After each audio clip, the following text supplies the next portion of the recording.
Hello everyone, thanks for watching. Today we're installing a smoke/carbon detector in an old house. This is 1903, it's using original plaster. It's going to be a pain to get through. We have to install this round old work box in the existing ceiling. Luckily I do have access from above, but I have to cut through the plaster. So I'm going to show you the easiest way that I know how, and hopefully it helps you and saves you some time and money. So these are some of the tools that I've used to try to cut plaster. The Sawzall works okay. It usually destroys the wall. It will grab the wood and just shake the wall so much that you usually have to do a lot of repair work if you use the Sawzall. I'm not showing it's a jigsaw. The jigsaw works pretty well if you use the right blade. I can't remember which blade that is, but same thing. It sometimes will scuff up the wall from the feet dragging along, or it'll grab the wood and pull really hard and shake the wall. So jigsaw is better than the Sawzall, but not the perfect tool.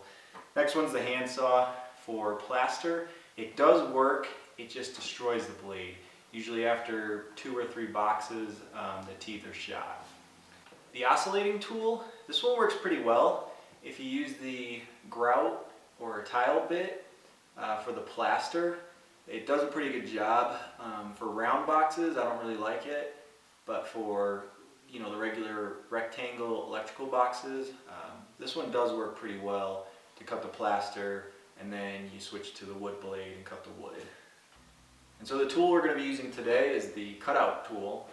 I use a grout/tile bit for the plaster, and then I switch the bit out to the normal drywall bit, and I use that to cut the wood. It does a pretty good job. I'll show you how it works. So one quick tip, if you're working with anything itchy, whether it's fiberglass insulation or plaster with horsehair, if you take baby powder and you rub it all in your skin, your arms, your hands, and your face and your neck, it'll prevent a lot of those fibers from getting into your pores and making you itchy. So here goes.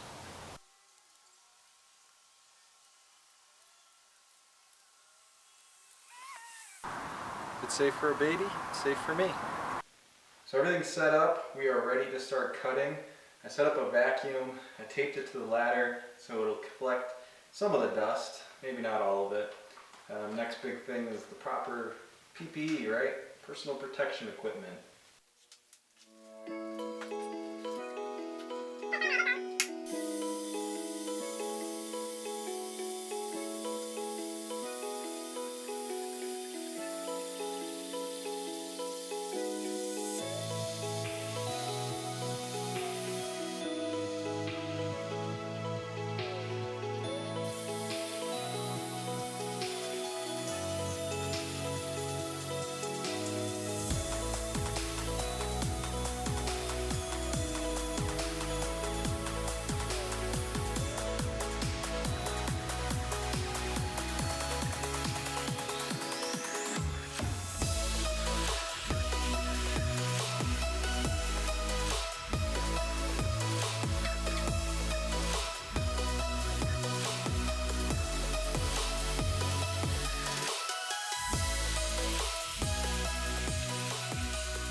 If you have never had the joy of working with plaster, you can see the wooden laths.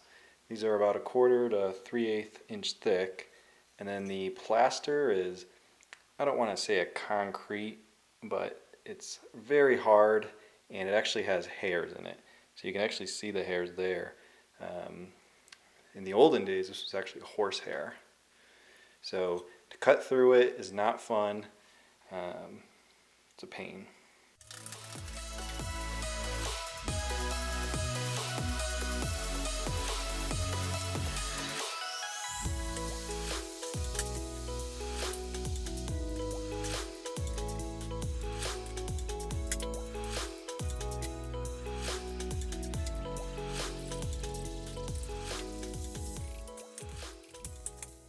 So just like that, we installed an old work box in a 1903 plaster ceiling. You saw with the cutout tool, it worked pretty well. You use the grout/tile bit for the plaster, and then for the wood laths, you use either a wood bit or the original drywall bit. Hopefully this helps with cutting plaster the next time you have to deal with it. The cutout tool does work well. If you try to use that tile grout bit for the wood, it's going to smoke, it's going to burn out really quick. So use that only for the plaster and then switch the bits to get into the wood. So with that, thanks for watching. Hopefully this helps.